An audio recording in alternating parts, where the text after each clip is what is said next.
Good morning everyone. Welcome to this session. I am Dr. Murugan K, Assistant Professor, Government College for Women, Kolar. In this session, I am going to cover the topics operating system, types of operating system, history of Unix, then futures of Unix, Unix system structure, finally types of cells. Before going to discuss about Unix environment, let me discuss about operating system. An operating system is a system software which acts as an interface between the user and the hardware components of the system. Here, software means collection of programs, interface means communication between hardwares. Next, types of operating system. Basically, we have three types of operating system, that is single user and single task operating system, single user and multitask operating system, and multi-user and multitask operating system. Now, what is single user? At a time, only one user allowed to log on the operating system. For example, once a user is already logged on the system, there is no chance to another user log on to the same system. Then, what is single task? Once a user is logged on the system, the user is able to perform only one task. Task means works. Example for this operating system is MS-DOS, it means Microsoft Disk Operating System. Next, single user, it means at a time only one user allowed to log on the operating system. Multitask, once a user is logged on the system, the user is able to perform multiple tasks. For example, once a user is logged on the system, the user may work parallelly different applications such as C programming, Java programming, MS Word, MS Excel, etc. Example for this operating system is MS Windows, that is Microsoft Windows. Next, multi-user. Multi-user means at a time more than one user allowed to log on the operating system. Multitask. Once a user is logged on the system, the user is able to perform multiple tasks. Example for this operating system is Unix. History of Unix. In 1960s, Bell Laboratories started the project called Multics, which means Multiplexed Information and Computing Service. In 1969, Ken Thompson wrote the first version of Unix called Unix, which means Uniplexed Operating and Computing System. In 1973, Ken Thompson and Dennis Rich rewrote the next version called Unix using C language. There are different flavors of Unix, that is BSD Unix, Sun Solaris, SCO Unix, IBM AIX, etc. Next, features of Unix. Unix has various features. Here we will discuss some important features. First, multi-user. Multi-user means at a time more than one user allowed to log on the operating system. For example, in networking environment, more than one user allowed to work at a time. Next, multitasking.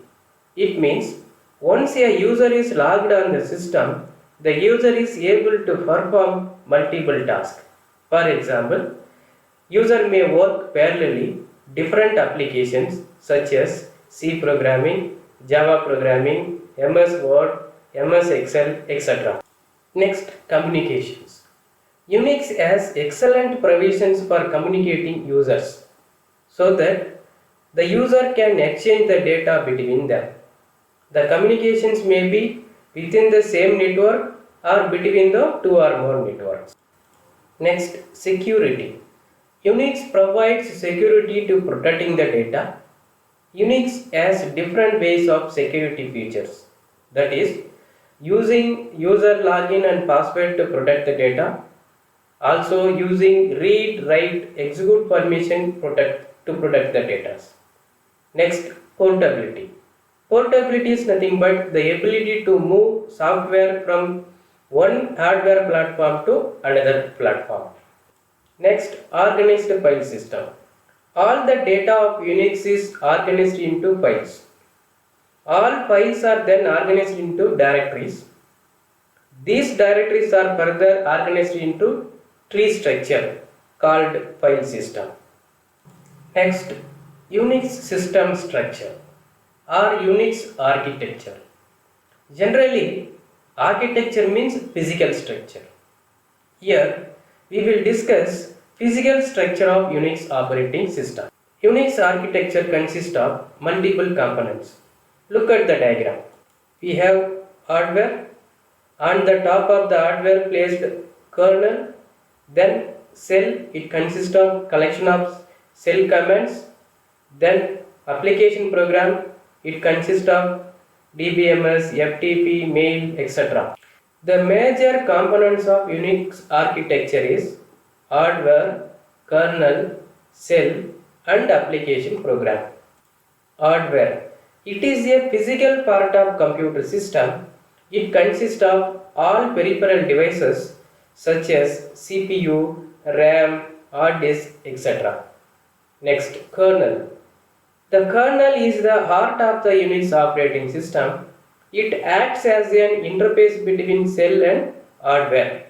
It schedules and manages all the system processes. Next, shell. The shell acts as an interface between kernel and user. It is a command line interpreter. The shell is responsible to read the command provided by the user. As soon as the user enters the command, the shell will check the given command is valid or not. If the command is valid, then the shell interrupts the command and send to the kernel, or else it displays the error message.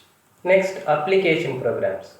An application program is a computer software package that performs a specific functions directly for an end user. End user means who is working on the system. An application program includes word processor, database programs, web browsers, file transfer protocol, etc. Next, types of shells. There are various types of shells in Unix. Here we will discuss some important shells. That is the bourne shell, the she shell, the cone shell, the bash shell, the TCSH shell, the ZH shell. Now we will discuss the basics of each shell. The bourne shell, it is developed by Steve Bourne at AT&T Bell Lab. This is the original shell which is developed for Unix. By using sh command we can access this shell. The she shell, it is developed by Bill Joy at the University of California. The objective of C shell to achieve a scripting language similar to C programming. By using CSH command we can access this shell. The cone shell, it is developed by David Cohn at AT&T Bell Lab. It combines the features of bourne shell and C shell.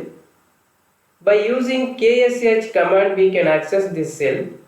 Mostly it is used in IBM ATX operating system.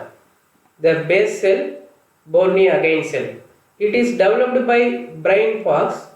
It includes all the features from the bourne shell with the additional features. One of the most widely used shell today.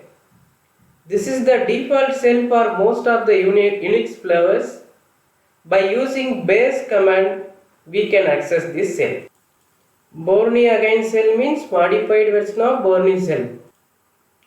The TCSH shell, T means terminal. By using TCSH command we can access this shell. Mostly it is used in HP Unix system. The ZSH shell, it is developed by Paul. It incorporates many features of other shells such as base, TCSH and KSH. By using ZHH command we can access this shell. In this session we discussed about operating system, then types of operating system, that is single user and single task operating system, single user, multitask operating system and multi-user multitask operating system. Then we discussed about history of Unix.